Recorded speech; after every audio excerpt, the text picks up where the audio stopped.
Chapter 13. The Devil's Trademark. One day when John and I had been out on some business of our master's and were returning gently on a long straight road, at some distance we saw a boy trying to leap a pony over a gate. The boy would not take the leap, and the boy cut him with the whip, but he only turned off on one side. He whipped him again, but the pony turned off on the other side. Then the boy got off and gave him a hard thrashing and knocked him about the head. Then he got up again and tried to make him leap the gate, kicking him all the time shamefully, but still the pony refused. When we were nearly at the spot, the pony put down his head and threw up his heels and sent the boy neatly over into a broad, quickset hedge, and with the rein dangling from his head he set off home at a full gallop.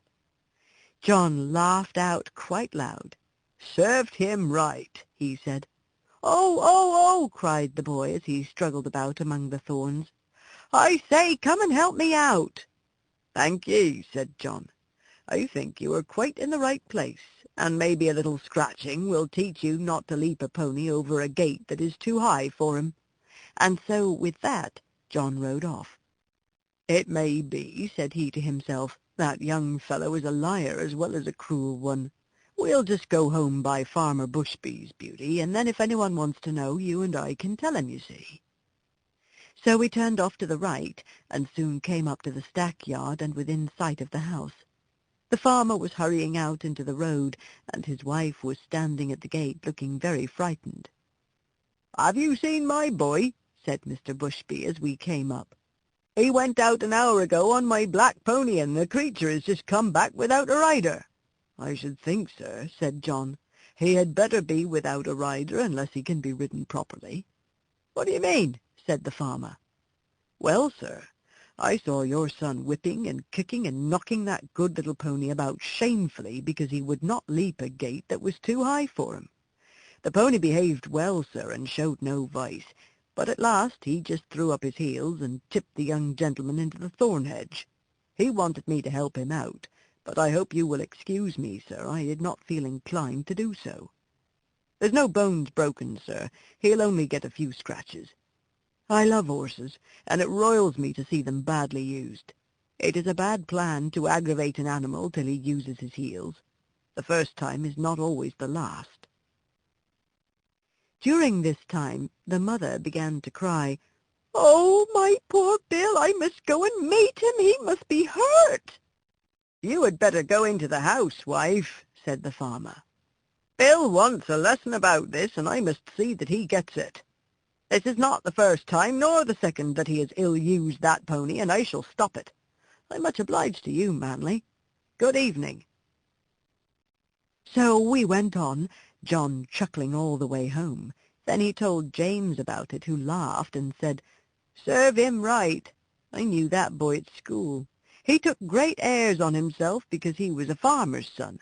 He used to swagger about and bully the little boys.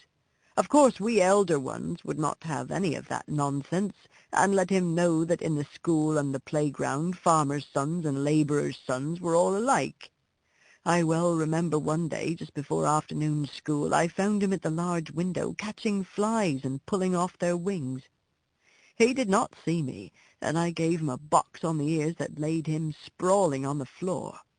Well, angry as I was almost frightened. He roared and bellowed in such a style. The boys rushed in from the playground, and the master ran in from the road to see who was being murdered. Of course I said fair and square at once what I had done, and why. Then I showed the master the poor flies, some crushed and some crawling about helpless, and I showed him the wings on the window-sill. I never saw him so angry before, but as Bill was howling and whining like the coward that he was, he did not give him any more punishment of that kind, but set him up on a stool for the rest of the afternoon, and said that he should not go out to play for that week.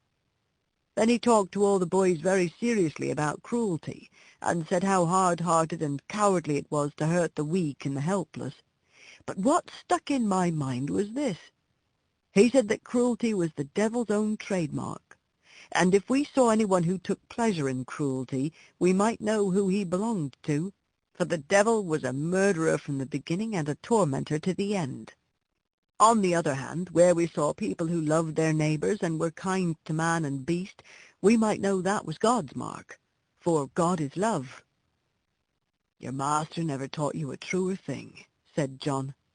"There is no religion without love.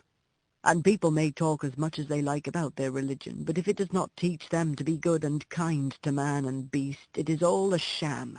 All a sham, James, and it won't stand when things come to be turned inside out and put down for what they are."